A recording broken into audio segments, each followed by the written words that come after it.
Dans l'histoire du football, il existe des joueurs dont on se souvient pour leurs victoires, pour leurs performances, pour leurs exploits gravés dans les mémoires. Mais il existe aussi des joueurs dont l'histoire dépasse largement le terrain. Des joueurs dont chaque action, chaque regard, chaque silence porte en lui le poids d'un passé que l'on ne peut ni effacer ni oublier. Et parmi ces rares figures se trouve Axel Blaze, un joueur dont la légende ne s'est pas construite uniquement grâce à ses buts, mais à travers la douleur, le doute et cette lutte constante entre ce qu'il a perdu et ce qu'il refuse d'abandonner. Parce que comprendre Axel Blaze, ce n'est pas simplement regarder un attaquant jouer, c'est accepter d'entrer dans l'histoire d'un garçon qui a appris à vivre avec une blessure qui ne guérit jamais vraiment. Une culpabilité silencieuse qui le suit partout, jusque sur le terrain, jusque dans chacun de ses tirs, comme un ombre dont il ne peut jamais totalement se détacher.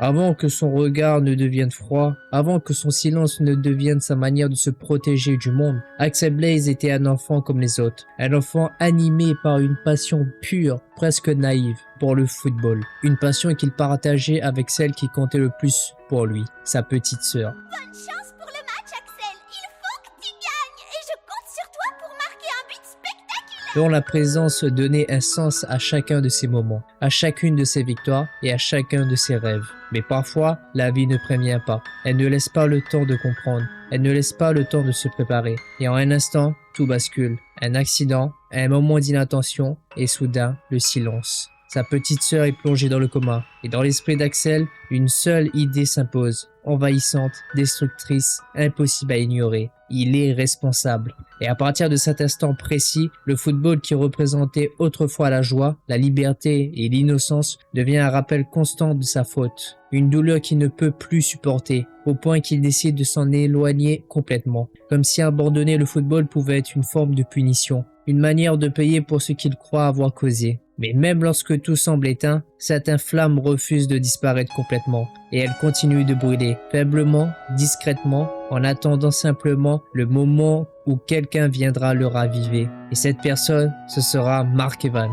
Là où les autres voyaient un garçon distant, fermé, presque inaccessible, Mark voyait autre chose. Il voyait un joueur exceptionnel, mais surtout, il voyait quelqu'un qui avait encore besoin d'être sauvé. Quelqu'un qui n'avait pas perdu sa passion, mais qui l'avait simplement enfermé derrière un mur de culpabilité et de peur. Et avec une détermination presque irréelle, une persévérance qui défie toute logique, Mark refuse d'abandonner Axel, refusant de croire que quelqu'un puisse renoncer définitivement à ce qu'il aime le plus. Petit à petit, sans jamais forcer, sans jamais juger, il lui rappelle ce que le football représentait autrefois. Il lui montre que jouer ne signifie pas oublier, que continuer à avancer ne signifie pas trahir. Et alors, presque malgré lui, Axel revient. Je ne rêve pas, c'est bien lui! Mais oui, c'est ce formidable joueur qui a participé au tournoi Football Frontier l'année dernière et qui s'est fait remarquer grâce à ses tirs extraordinaires. Pas parce qu'il est prêt, pas parce qu'il va mieux, mais parce que au fond de lui, il n'a jamais cessé d'aimer ce sport.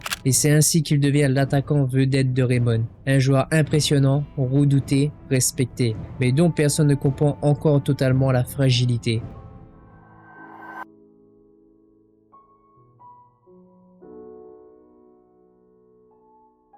Alors qu'il commence à retrouver un semblant d'équilibre, alors qu'il commence à accepter de jouer à nouveau, la vie lui impose une nouvelle épreuve, encore plus cruelle, encore plus personnelle. L'arrivée de l'Académie Alus ne représente pas seulement une menace pour Raymond, elle représente une menace directe pour ce qu'il a de plus précieux, sa sœur. Et lorsque cette organisation utilise cette vérité contre lui, lorsque le football devient un outil de pression, un moyen de le contrôler, Axel se retrouve face à un choix impossible, un choix qui le détruit de l'intérieur, parce qu'il ne peut ni abandonner son équipe, ni risquer de perdre à nouveau celle qu'il aime le plus. Et à partir de ce moment-là, tout change. Ses gestes deviennent hésitants, ses décisions deviennent lourdes et celui qui portait l'équipe commence à s'effondrer. Face à cette situation, Angelina Schindler comprend ce que les autres ne voient pas. Elle comprend que continuer ainsi ne ferait que détruire Axel encore davantage. Et dans une décision aussi difficile que nécessaire, elle choisit de l'écarter. Écoute, Axel. Je veux que tu quittes l'équipe le plus tôt possible. non pas parce qu'il est faible, mais parce qu'il souffre. Et alors, Axel disparaît. Et cette absence, longue, pesante, presque insupportable, devient une partie essentielle de son histoire, parce qu'elle nous rappelle que même les plus forts peuvent atteindre un point de rupture, un moment où continuer devient impossible. Et pendant ce temps, une question persiste, silencieuse mais omniprésente. Reviendra-t-il un jour? Et puis, au moment où l'espoir commence à s'éteindre, au moment où Raymond est au bord de l'effondrement, il revient. Je vous ai fait attendre. Encore en retard, toi, comme d'hab. C'est Axel. Mais oui, c'est bien Axel. Parce que ce qu'il a traversé l'a changé, parce qu'il ne fuit plus, parce qu'il ne se cache plus. Et lorsqu'il reprend le terrain, ce n'est pas seulement pour jouer, c'est pour affronter tout ce qu'il a essayé d'éviter. C'est pour se battre, non seulement pour son équipe, mais pour lui-même, pour son passé, pour sa douleur. Et dans ce retour, il y a quelque chose de différent, quelque chose de plus profond, quelque chose de plus vrai.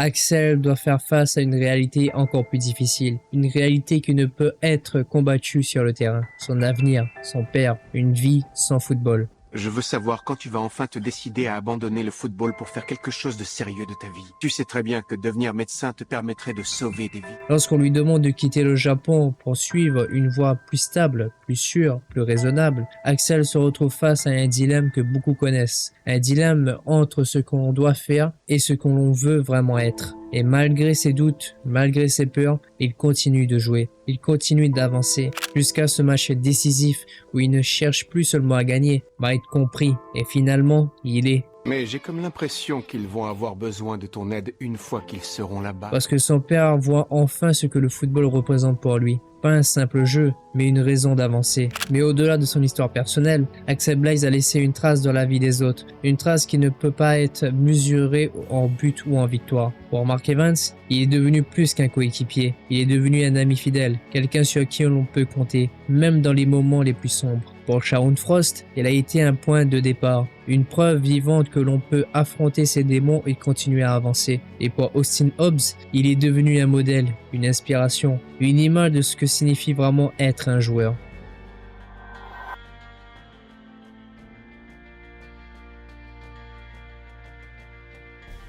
Axel Blaze n'est pas simplement un personnage fort, il est un personnage réel dans ce qu'il représente. Parce qu'il nous rappelle que tomber fait partie du chemin, que douter ne signifie pas abandonner, et que même lorsque tout semble perdu, il reste toujours une flamme fragile, mais une flamme, tant qu'elle existe, peut toujours se rallumer.